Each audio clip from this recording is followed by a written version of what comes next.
तो पहला टॉपिक है जीएसटी। कल भी हमने इस पे बात किया था। तो पहला आपको पता होना चाहिए कि जीएसटी है क्या। दूसरा है जीएसटी काउंसिल के बारे में।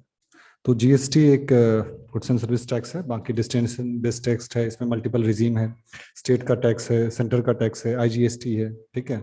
सप्लाई साइड है, इनपुट टैक्स क्रेडिट। तो जो की टर्म है, अगर आपने पढ़ा है तो अच्छी बात है, नहीं पढ़ा है तो एक बार सर्च कर लीजिए, ठीक है। एंड अभी कर लो, ज़्यादा बेटर है, ठीक है, क्योंकि एग्जाम में मेंस में ऑलरेडी पूछा गया है 2 बार क्वेश्चन जीएसटी को लेके, ठीक है। और आगे ये कंटिन्यूसली पूछता ही रहेगा इस पे क्वेश्चन। तो पीटी के लिए आपको इसमें क्या सब और खोजना है। एक तो इनपुट टैक्स क्रेडिट क्या होता है, मैंने कल भी बोला था एक topic, revenue neutral rate, input tax credit और रेवेन्यू न्यूट्रल रेट। और एक पीटी के लिए आपको भी क्या खोजना है, जीएसटी काउंसिल। जो जीएसटी काउंसिल है किस आर्टिकल के अंदर बना है, तो वो आर्टिकल मैंने मेंशन भी किया है यहाँ पे। और प्लस डिसीजन कैसे लिया जाता है, वन वन बेसिकली 2/3 मेजोरिटी है या 3/4 है, किसके पास कितना, सेंटर के पास कितना पावर है जीएसटी काउंसिल में, और स्टेट के पास कितना पावर है। और अगर जीएसटी काउंसिल में कई बार कंसेंट नहीं बनता है, तो फिर डिसीजन कैसे होता है। तो एक बार जीएसटी काउंसिल जो है पीटी से रिलेटेड आप वहाँ पे टर्म पढ़ेंगे, ठीक है, कि किस आर्टिकल में बना है, डिसीजन कैसे लिया जाता है। जीएसटी में भी आप रेवेन्यू न्यूट्रल रेट और इनपुट इनपुट टैक्स क्रेडिट, और मीन्स पर्सपेक्टिव से मैंने कल भी एक क्वेश्चन बोला था, तो वो आप देख सकते हैं। नेक्स्ट है यहाँ पे एक ये जो अभी उदयपुर में इंसिडेंट हुआ है, जो मारा गया है। तो यहाँ पे आपको ये देखना है कि मतलब ये क्वेश्चन नहीं, लेकिन ये मेंस पर्सपेक्टिव से आपको सोचना है कि कैसे आपका इंटरनल सिक्योरिटी जो है वो लिंक है, ठीक है। एक्सटर्नल सिक्योरिटी और इंटरनल सिक्योरिटी लिंक है कैसे। क्योंकि देखो, जैसे इंटरनल सिक्योरिटी में अगर आप पुलिस, जैसे हमारे यहाँ उतना, यहाँ पे क्या हुआ था, इंटेलिजेंस फेलियर था, एक तो पुलिस फेलियर था, ठीक है। पुलिस जो है एक तरीके से प्रोटेक्शन नहीं दे पाई या पहले प्रिडिक्ट नहीं कर पाई। तो अगर यानी पुलिस किस में आता है, इंटरनल सिक्योरिटी में आता है, ठीक है। पुलिस जो है फर्स्ट लाइन ऑफ डिफेंस है इंटरनल सिक्योरिटी में। तो इंटरनल सिक्योरिटी अगर वीक रहेगा तो एक्सटर्नल सिक्योरिटी भी इम्पैक्ट होगा, क्योंकि पाकिस्तान ने उसका फायदा उठाया और कैसे रेडिकलाइज किया, ठीक है। तो इस तरीके से आप सोचिए कि कैसे हमारा इंटरनल सिक्योरिटी, अगर हमारे मतलब इंटरनल पुलिस कमजोर रहेगी तो उसका जो है हमारे नेशनल सिक्योरिटी पे भी इम्पैक्ट पड़ेगा, ठीक है। तो इंटरनल सिक्योरिटी और एक्सटर्नल सिक्योरिटी लिंक है, ठीक है। तो इस पर्सपेक्टिव से थोड़ा सोच सकते हैं कैसे पुलिस कमजोर था, इंटेलिजेंस फेलियर है, सोशल मीडिया में कैसे रेडिकलाइजेशन हो रहा है। तो यहाँ पे हर जगह आपको आर्म फोर्स तो काम करेगी नहीं, तो यहाँ पे आपको जो है इंटरनल सिक्योरिटी को बीफअप करना पड़ेगा ओनली देन, क्योंकि दोनों लिंक है। एक्सटर्नल भी, एक्सटर्नल जो है आप एक्सटर्नल सिक्योरिटी पूरा अचीव नहीं कर पाएंगे, जैसे अग्निवीर में ही जैसे उतना इंसिडेंट हुआ, तो कहीं ना कहीं एक्सटर्नल पावर भी मिसयूज करता है। तो आपको अपना इंटरनल सिक्योरिटी इंडिया को स्ट्रेंथन करना पड़ेगा, ठीक है। तो उसमें ये सब इशू है, चाहे पाक का क्राइसिस, ये उदयपुर वाला क्राइसिस हो या अभी अग्निवीर वाला क्राइसिस हुआ हो, तो आपको कभी दे सकता है कि बिना इंटरनल सिक्योरिटी को स्ट्रेंथन किए इंडिया नेशनल सिक्योरिटी अचीव नहीं कर सकता है। जीएस 3 में आप जब इंटरनल सिक्योरिटी पढ़ेंगे, तो जब भी आंसर लिखना होता है तो एक तो आपको लिखना ही है क्या है इंटरनल सिक्योरिटी, लेकिन उसके साथ अगर आप करंट ऐड कर देते हैं, ये 2 टॉपिक, ठीक है, तो इस तरीके से आपको एक्स्ट्रा पॉइंट मिलता है, क्योंकि आप कहीं ना कहीं लिंक कर रहे हैं, ठीक है, और आपको समझ है कि क्या हो रहा है। तो इस पे ये आपको थोड़ा सा ध्यान देना है, और 3 मिनट का, 3 या 4 मिनट का एक बार थिंकिंग कर लीजिए, ठीक है, कैसे लिंक है, कुछ पॉइंट सोच लीजिए, तो ये आपको हेल्पफुल होगा इंटरनल सिक्योरिटी में, मेंस में। ये जो गोरखालैंड टेरिटोरियल एरिया है, जीटीए का भी जो चुनाव हुआ है, तो इसमें आपको थोड़ा सा इसका मैप जो है, ठीक है, जो एरिया है दार्जिलिंग सिक्किम का जो एरिया है, उसको आप एक बार देख सकते हैं, ठीक है, मैप में बस। तो मैप में आप सिक्किम का एरिया है, दार्जिलिंग का जो एरिया है, उसको आप एक बार चेक कर सकते हैं। Next, 8 schedule. तो 8 शेड्यूल में अभी भोजपुरी को इंक्लूड करने के लिए अभी मतलब एक डिमांड उठा है। तो 8 शेड्यूल में आपको क्या क्वेश्चन, क्या सब पीटी में क्या पूछेगा और मीन्स पर्सपेक्टिव से क्या देखेंगे आप।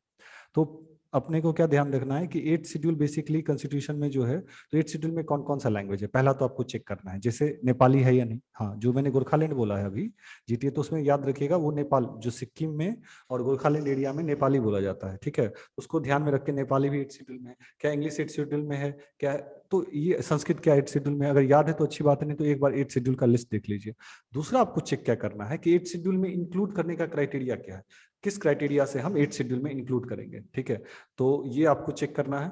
और नेक्स्ट जो आर्टिकल है 343 से 351, ये लैंग्वेज से रिलेटेड है, तो ये आप चेक करेंगे, और अभी कर लो, मैं फिर से कह रहा हूँ, आप टालिए मत, अभी हो जाएगा तो आगे के लिए इशू नहीं रहेगा, ठीक है।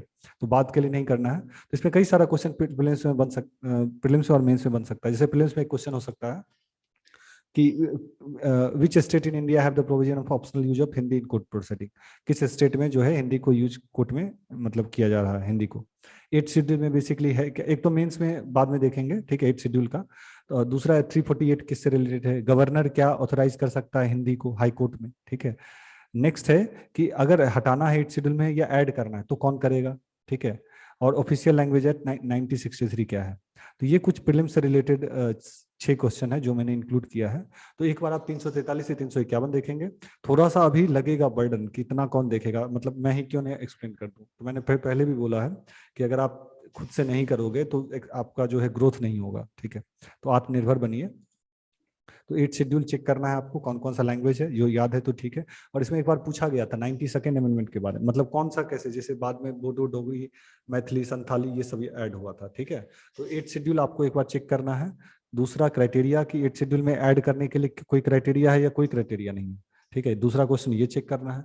तीसरा आपको 343 से 351 तक अभी पढ़ना है, ठीक है, बाद में नहीं, अभी। और कुछ क्वेश्चन है 6 प्रीलिम्स से रिलेटेड, इसको आप एक बार देख लीजिए, ठीक है। नेक्स्ट जो है वो आपको ये रिवर प्रोजेक्ट है, ठीक है, जो कर्नाटका बना रहा है मेकेदाटू का जो है। तो इसमें आपको क्या देखना है, बेसिकली किस नदी पर है, ठीक है। तो पहला तो है कावेरी का है, कावेरी और कर्नाटका में। तो बेसिकली आपको क्या फिल्म्स के लिए अभी मैप निकालिए कावेरी रिवर और उसका ट्रिब्यूटरी आप चेक कीजिए, याद है तो अच्छी बात है, और नहीं है तो एक बार देख लीजिए और खुद से मैप बना के कावेरी रिवर को, जैसे मैंने कल भी बोला था कृष्णा को लेके, ठीक है। तो यही धीरे धीरे एक दिन रिवाइज ऐसे ही होना है, जैसे कृष्णा उसी तरीके से कावेरी का भी आपको क्या चेक करना, ओरिजिन कहाँ से, जैसे कर्नाटक के कुद्रेमुख से कावेरी निकलता है, तो कावेरी कहाँ से रिलीज हो रहा है, ठीक है, किस किस राज्य से क्रॉस करता है, ठीक। दूसरा इसका रिवर बेसिन में कौन कौन सा स्टेट है, कर्नाटका है, तमिलनाडु है या नहीं, केरला है या नहीं, ठीक है। केरला को लेके थोड़ा सोचिए, यहाँ से क्वेश्चन बनता है अक्सर, क्या आंध्र प्रदेश है, ठीक है। तो कावेरी सबसे पहले कहाँ से ओरिजिन होता है, इसका ट्रिब्यूटरी कौन कौन है, किस किस स्टेट में क्रॉस करता है। और आप अगर बात के लिए छोड़िएगा तो नहीं हो पाएगा, अभी कर लो। नेक्स्ट, कोई फॉल यहाँ पे जो कावेरी नदी पे कोई फॉल है, वाटरफॉल, कोई डैम बना है इस पे, ठीक है। तो ये 4 क्वेश्चन जो है प्रीलिम्स से रिलेटेड, ये आपको अभी एक तो चेक करना है और नेक्स्ट मैप क्रिएट करके एक बार प्रैक्टिस कर लेना है, ठीक है। नेक्स्ट नेक्स्ट जो है एक टर्म है आपको मिलेगा, नेक्स्ट आपको कॉन्स्टिट्यूशनल कंसाइंस के बारे में सोचना है कि कॉन्स्टिट्यूशनल कंसाइंस क्या होता है। जैसे इंडिविजुअल का कंसाइंस होता है, जो इनर वॉइस बोलते हैं, what is right and wrong, उसी तरीके से कॉन्स्टिट्यूशनल कंसाइंस भी होता है कि कॉन्स्टिट्यूशन के अनुसार कोई चीज सही है या नहीं, ठीक है। तो कॉन्स्टिट्यूशन को हमें ध्यान में रखना पड़ेगा। एक मेंस में आपको GS2 में डायरेक्ट क्वेश्चन आ सकता है, एक तो कॉन्स्टिट्यूशन मोरालिटी को यूपीएससी ने पूछा था, ठीक है। तो आई थिंक आप मोरालिटी पे भी एक बार पढ़ लीजिए, ठीक है, कॉन्स्टिट्यूशनल मोरालिटी को एक बार पढ़ लीजिए। और कॉन्स्टिट्यूशन मोरालिटी और कॉन्स्टिट्यूशनल कंसाइंस एक बार आप यहाँ पे इसके बारे में पढ़ लीजिए कि कॉन्स्टिट्यूशनल कंसाइंस में क्या सब आता है। जैसे उसमें आपको liberty, equality, fraternity, constitution morality, ठीक है। तो कॉन्स्टिट्यूशन, जस्टिस, ठीक है, जो भी मतलब आपको नॉर्म्स है वो आपको यूज करना। GS2 में डायरेक्ट पूछ सकता है कि कॉन्स्टिट्यूशनल कंसाइंस क्या होता है, और रिसेंट जो केस हुआ है या रिसेंट इंसिडेंट हुआ है उसके पर्सपेक्टिव में बताइए। तो ये आपको मीन्स पर्सपेक्टिव से आपको थोड़ा सा खुद से कंटेम्पलेट करना पड़ेगा, और थोड़ा सा आप अगर इशू हो रहा है तो एक बार सर्च कर लीजिए गूगल, और कॉन्स्टिट्यूशन मोरालिटी और कॉन्स्टिट्यूशनल कंसाइंस दोनों पे आप 3 या 4 लाइन का नोट बना लीजिए। आपको ऐसे भी GS2 में कभी भी पॉलिटी का कोई क्वेश्चन आए तो वहां पे आप डायरेक्टली लिख सकते हैं कि we should follow constitutional conscience या we should follow constitution morality. तो 3 से 4 लाइन का आप इसका नोट बना लीजिए, ठीक है। तो ये आपको हेल्पफुल होगा मेन्स में, ठीक। ओके, नेक्स्ट उसके बाद जो है आपको नेक्स्ट एंटी डिफेक्शन लॉ बार बार अभी रिपीट हो रहा है, अभी नहीं देखना है। अफगानिस्तान, ठीक है।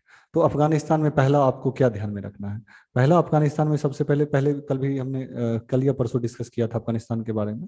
तो सबसे पहले तो जो अफगानिस्तान में अभी इशू क्या है, इंट्रा अफगान टेंशन है, ठीक है, विद इन जो जैसे तालिबान ग्रुप है और एंटी तालिबान है जो तालिबान के समर्थक नहीं है, उसके कारण जो है जो इंडिया का प्रोजेक्ट है, जैसे हमारा ढेर सारा प्रोजेक्ट है दैट माइट बी हॉल्टेड। एक तो पाकिस्तान अपना स्ट्रेटेजिक डेप्थ वहां पे खेल रहा है, बाकी इंटरनल इंस्टेबिलिटी है, बाकी जो इस्लामाइजेशन सोसाइटी का हो रहा है, रेडिकलाइजेशन हो रहा है, ठीक है। और भारत अभी जो हेल्प भी भारत ने किया है तो वो काफी लेट से पहुंचा और कोई न्यूज में नहीं था, क्योंकि भारत ईरान के रास्ते से भेज रहा है, चाहे बाहर पाकिस्तान के रास्ते से जाता नहीं। ठीक है, तो आपको इसमें पीटी और मेंस के लिए क्या पढ़ना है? तो पीटी के लिए आपको मैप पता होना चाहिए पहला तो अफगानिस्तान का, कि क्या अफगानिस्तान तजाकिस्तान से बॉर्डर है, तुर्कमेनिस्तान से है या नहीं, उज्बेकिस्तान से है या नहीं, किर्गिस्तान से क्या अफगानिस्तान का बॉर्डर है। ठीक है, तो अफगानिस्तान बॉर्डर ईरान से बॉर्डर है या नहीं है, ठीक है, पाकिस्तान से है या नहीं, और इंडिया से बॉर्डर है या नहीं। तो ये पहला तो आपको जो अफगानिस्तान का बॉर्डर है, बाकी यूपीएससी ने इससे पहले भी पूछा हुआ है, कुछ इंपॉर्टेंट प्लेस है अफगानिस्तान में। ठीक है, जैसे मजार शरीफ कहाँ है, ठीक है, उसके बाद जो है जारांज प्रोविंस कहाँ पे है, तो मजार शरीफ आपको देखना है। ठीक है, इससे ऑलरेडी जो है मैच करने के लिए यूपीएससी एक बार पूछ चुकी है। जलालाबाद हो गया, मजार शरीफ हो गया, ठीक है, गजनी हो गया, कंधार हो गया। ठीक है, तो जो इंपॉर्टेंट प्लेस है उसको एक बार टिक कर लीजिए और एक बार खुद से जो है लोकेट, बस क्योंकि याद रहेगा आगे मैच करने के लिए यूपीएससी ने एक बार पूछा हुआ है। और नेक्स्ट बात रही कि अफगानिस्तान में आपको एक मेंस क्वेश्चन मैंने दिया हुआ है कि इंडिया का जो एंगेजमेंट है, India substantial engagement of past with Afghanistan was aimed at realisation of stable policy, कि अफगानिस्तान के साथ एक तरीके से जो है आगे धीरे धीरे मूव करे स्टेबल। लेकिन हुआ क्या है कि अभी नया जो पॉलिटिकल इवोल्यूशन हुआ है तो इसके कंटेक्स्ट में बताइए। तो वही जो इंडिया का जो पॉलिसी था अफगानिस्तान में, वो एक तरीके से था कंस्ट्रक्टिव पॉलिसी था और ऑब्जेक्टिव था कि ट्रस्ट डेवलप करना, ठीक है, और जो है कैपेसिटी बिल्डिंग करना। बट लेकिन अभी जो करंट डेवलपमेंट हुआ है, तालिबान का राइज हुआ है, तो उसमें इंडिया अपने आप कहाँ देखता है? तो भारत को कैसे ईरान के साथ बेसिकली कोलैबोरेट करना पड़ेगा, यूएस के साथ कोलैबोरेट करना पड़ेगा, चाइना के साथ क्या हम कोलैबोरेट कर सकते हैं, पाकिस्तान का वहाँ पे क्या इशू होगा, इवन चाइना हम हमारे लिए किस तरीके से थ्रेट क्रिएट कर सकता है, हमारा कनेक्टिविटी का इशू क्या होगा, ठीक है, कि कश्मीर से कैसे अफगानिस्तान रिलेटेड है। So you have to think in multiple perspective. ठीक है, और ये एक दिन में नहीं होगा, आपको थोड़ा सा समय निकालिए और इंडिया को अफगानिस्तान के चश्मे से देखिए। ठीक है, कि अफगानिस्तान और इस तरीके से यू कैन डेवलप पर्सपेक्टिव। ठीक है, क्योंकि एग्जाम में कई बार क्या होता है, थोड़ा सा आपको सेंटेंस बदल देगा, थोड़ा सा डायनेमिक्स चेंज कर देगा। तो आप जो पढ़ के गए हैं, अगर आपको आदत है जितना पढ़ के बस लिखने का, तो आप मेंस में नहीं लिख पाइएगा। ठीक है, यू गेट जो आपको 4 से 5 क्वेश्चन इसी तरह का मिलता है जो बिल्कुल कई बार बाउंसर हो जाता है। तो अगर वहां पे हेल्प कब कैसे होगा, अगर आप अभी प्रैक्टिस कर लेते हैं। ठीक है, तो अभी आप कॉपी पेन निकालिए, पेपर निकालिए और वहां पे सोचिए कि अफगानिस्तान में इंडिया क्या कर सकता है, चैलेंज क्या है। तो इस तरीके से आप जो है ज़्यादा बेटर आंसर वहाँ पे फ्रेम कर पाएंगे अचानक जब भी आपको मिलेगा एग्जाम में। नेक्स्ट पीटी से रिलेटेड एक टर्म और क्वेश्चन होगा आपको यहाँ पे, इकोसिस्टम सर्विस। ठीक है, तो यहाँ पे आपको इकोसिस्टम सर्विस जो है, तो पहला तो इकोसिस्टम सर्विस होता क्या है, ठीक है, पहला आपको ये पता होना चाहिए। दूसरा है इकोसिस्टम सर्विस में भी अलग अलग टाइप का सर्विस है। प्रोविजनिंग सर्विस क्या होता है, तो फूड किस में आता है, रेगुलेटिंग सर्विस क्या होता है, सपोर्ट सर्विस, और ये आपको बायोलॉजी जब आप पढ़ेंगे क्लास 12 का वहाँ भी मिलेगा, और आप अभी पढ़ लीजिए इन्वायरमेंट के लिए इकोसिस्टम सर्विस क्या होता है। और डिफरेंट टाइप्स एक बार आप खुद से सर्च करने के लिए मैं इसलिए कह रहा हूँ क्योंकि मैं देने के लिए मैं भी लिख यहाँ पे आपको दे सकता था, ताकि आपको याद रहे और आप साथ में नया कोई चीज भी आपको मिल जाए सर्च करते करते। ठीक, तो ये जो है टर्म है प्रोविजनिंग सर्विस, रेगुलेटिंग सर्विस, ये आपको डिस्क्रिप्शन में सारा दिया हुआ है, आप लिंक खोल के स्लाइड खोल लीजिए। सपोर्ट सर्विस और कल्चर सर्विस, इसको भी चेक कर लीजिए। नेक्स्ट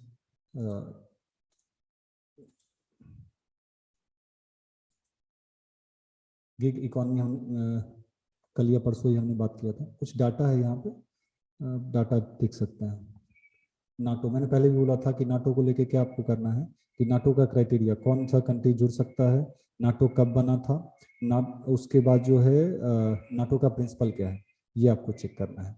नेक्स्ट जो अभी स्वीडन और फिनलैंड जो मेंबरशिप के लिए अप्लाई हुआ है, तो इसमें आपको क्या चेक करना है, मैप। ठीक है, पीटी के लिए आपको चेक करना है जो नॉर्डिक कंट्री है। ठीक है, नॉर्डिक कंट्री जैसे इंडिया नॉर्डिक कंट्री का भी समिट हुआ था, हमारे मोदी जी गए थे, तो नॉर्डिक कंट्री में कौन कौन सी कंट्री है, फिनलैंड, स्वीडन, नॉर्वे, डेनमार्क और आइसलैंड। ठीक है, क्या रशिया का बॉर्डर फिनलैंड से है, यस, नॉर्वे से है, यस, तो ये आपको चेक करना है। ठीक है, डेनमार्क से, तो नॉर्डिक कंट्री में कौन कौन सी कंट्री है, ठीक है, ये आपको चेक करना है पहला। वहाँ पे चूंकि इंपॉर्टेंट हो गया है यूरोप, तो आपको ये भी चेक करना है इस्तोनिया, लताविया, ये जो आपको बाल्टिक कंट्री है।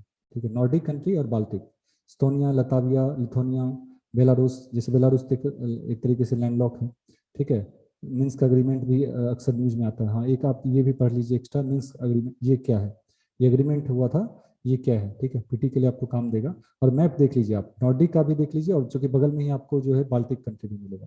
तो ये आप देखने से फायदा होगा, क्योंकि ये न्यूज में है, और चांसेस, देयर आर चांसेस कि अब इससे क्वेश्चन पूछा जा सकता है। ठीक है, अभी तक यूपीएससी ज़्यादातर इसराइल के पास पूछ रही थी, सेंट्रल एशिया में। चांस है कि नेक्स्ट एग्जाम में आपको यहाँ से क्वेश्चन आएगा। तो आप अभी मीन्स का एग्रीमेंट ये देख लीजिए, लिथुआनिया, उसके बाद नॉर्डिक कंट्री देख लीजिए, और बाल्टिक कंट्री देख लीजिए। उसके बाद जो है द हिंदू में आपको कुछ क्वेश्चन ऑब्जेक्टिव दिया हुआ है। ठीक है, तो अब लग रहा है द हिंदू यूपीएस जो कोचिंग सेंटर है उसको कंप्लीट करने के लिए खुद से ही सारा सिलेबस ये इंक्लूड कर रहा है। ठीक है, तो इसमें पहले तो ये जो इवेंट हुआ था, ये आपको तुंगुस्का जो इवेंट है, ये इवेंट क्या है, जो एक तरीके से स्ट्राइक जब गिरा था पहला। ठीक है, और इंडिया में भी ऐसे एक लेक है, कौन सा लेक है जो स्ट्राइक से बना है, मेटेराइट से। दूसरा आपको इसमें कुछ क्वेश्चन दिया हुआ है, ठीक है, कि जो एक्सटिंक्शन हुआ था डायनासोर का, तो बेसिकली तो ये जो कैसे क्या हुआ था, ठीक है, इसके बारे में क्वेश्चन है आप। तो मॉडर्न डे में ये जो मेक्सिको में कहाँ हुआ था, एक तो ये है। दूसरा है कि डिफरेंस क्या है मिटियोर और मेटेराइट्स में। ठीक है, तो जब एटमॉस्फेयर में एंटर करता है तो क्या कहलाता है, जब वो जमीन पे बेसिकली कोई भी जो गिरता है एस्टेरॉइड तो क्या कहलाता है। तो मिटियोर और मेटेराइट में अंतर आपको ज्योग्राफी में भी आपने पढ़ा होगा, नहीं पढ़ा तो अभी सर्च कर लीजिए। ये क्वेश्चन आप खुद से सर्च करना है आपको, ठीक है, ज़्यादा बेटर है। ये जो भी 6 क्वेश्चन है आपको अच्छा क्वेश्चन है, ठीक है। इसमें ज्योग्राफी का भी इवन पॉइंट जुड़ा हुआ है, तो 6 क्वेश्चन आप 7 क्वेश्चन है सॉरी, तो आप इसको एक बार सर्च कीजिए और बेटर होगा। आई थिंक सारा अच्छा क्वेश्चन है और चांस है कि इसमें से कभी पूछा जा सकता है। ठीक है, और नेक्स्ट आपको आपको मिलेगा आईओटी के बारे में, इंटरनेट ऑफ द थिंग। तो यूपीएससी ने ऑलरेडी आईओटी पे एक क्वेश्चन पूछा हुआ है, इंटरनेट ऑफ द थिंग। ठीक है, तो आईओटी में क्या है कि मशीन जो फिजिकल डिवाइस है, ठीक है, फिजिकल और एक तरीके से हम साइबर को जोड़ रहे हैं। ठीक है, तो फिजिकल और साइबर को जोड़ रहे हैं, तो आईओटी कैसे हेल्पफुल होगा, और आईओटी होता क्या है, इंटरनेट ऑफ द थिंग। जैसे आप यहाँ आर्डिनो देख लीजिए, इससे हम कई तरह का जो है प्रोजेक्ट, स्मार्ट डस्टबिन बना सकते हैं, स्मार्ट सेंसर बना सकते हैं। ठीक है, तो आईओटी होता क्या है, नहीं पता तो एक बार पढ़ लीजिए, और मेंस में भी कभी आ सकता है, क्योंकि बहुत बड़ा इकोनॉमी होने वाला है आईओटी। ठीक है, साइबर सिक्योरिटी में भी इंपॉर्टेंट है ये, तो आपको आईओटी के बारे में पढ़ लेना है। फ्लो टेस्ट हमने कल ही बात किया था, कल ही मैंने कहा था रिनेमिंग ऑफ डिस्ट्रिक्ट पढ़ लीजिए। मैंने आर्टिकल दिया भी था आपको, सिविक में रिनेम करना है या डिस्ट्रिक्ट को बदलना है, स्टेट को बदलना है।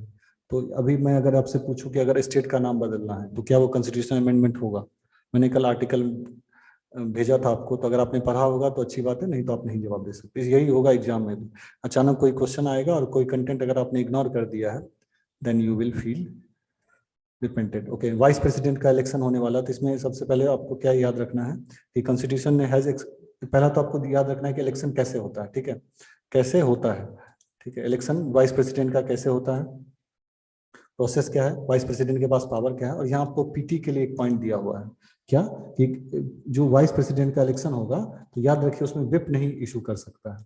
ठीक है, उसमें पार्टी विप नहीं इशू कर सकती है, सीक्रेट वोट होगा, देयरफॉर द इलेक्टर, इसमें क्या है कि political party can not issue whip, याद रखिएगा। अच्छा, इसी से आपका पीटी से एक और सवाल मैं पूछता हूँ, क्या राज्यसभा का इलेक्शन होगा तो विप होगा इशू या नहीं होगा। ठीक है, और राज्यसभा का इलेक्शन जो है ओपन बैलेट में होगा या सीक्रेट बैलेट में होगा, तो अगर पता है तो ठीक है, नहीं तो सर्च कीजिए राज्यसभा में विप इशू कर सकता है पॉलिटिकल पार्टी या नहीं। ठीक है, तो ये पीटी के लिए इंपॉर्टेंट पॉइंट है, याद रखिएगा कि जो वाइस प्रेसिडेंट का इलेक्शन होगा तो वहां पे विप इशू नहीं होगा। ठीक है, सीक्रेट वोटिंग होगी, तो ये इंपॉर्टेंट पॉइंट है आपको।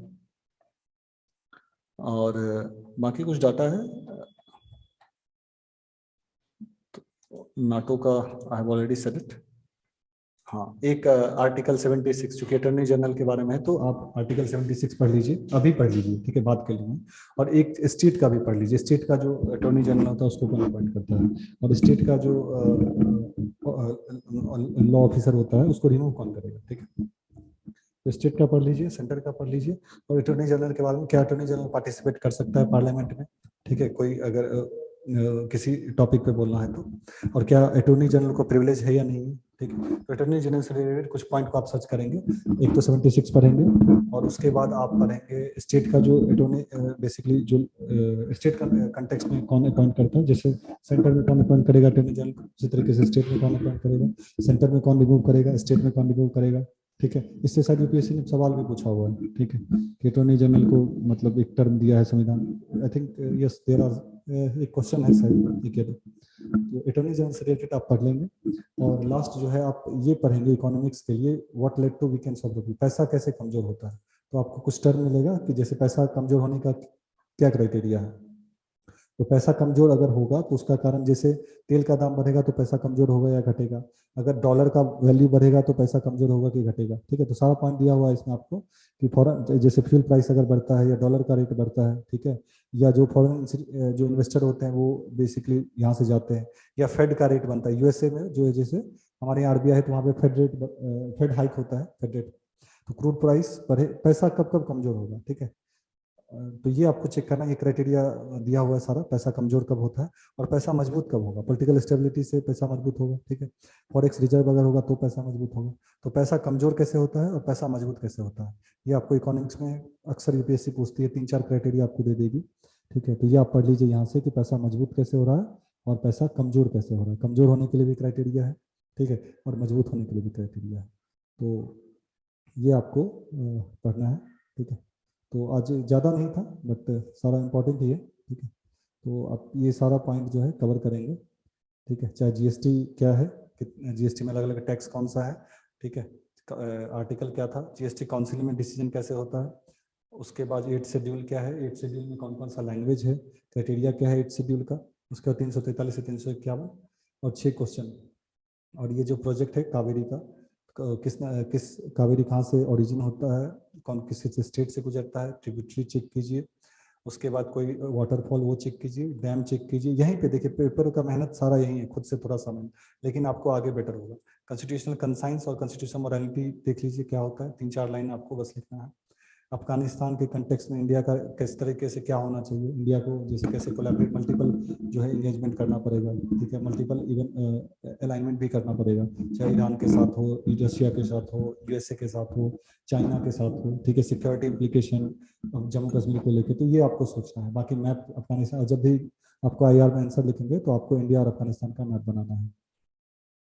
नेक्स्ट इकोसिस्टम सर्विस क्या होता है और इसका डिफरेंट टाइप, बाल्टिक कंट्री और नॉर्डिक कंट्री, बाल्टिक कंट्री में कौन कौन सी कंट्री है, नॉर्डिक में कहाँ से, रशिया का बॉर्डर किससे है, तो यहाँ पे थोड़ा सा मेहनत करना है आपको। बाकी 6-7 क्वेश्चन है, ये आपको सर्च करना है। आईओटी क्या है ये समझना है। तो इंटरनेट ऑफ द थिंग्स जो है कैसे फिजिकल और साइबर का इंटीग्रेशन है। वाइस प्रेसिडेंट का इलेक्शन, वाइस प्रेसिडेंट में विप इशू होता है या नहीं होता है, राज्यसभा में प्लस विप इशू होता है या नहीं होता है।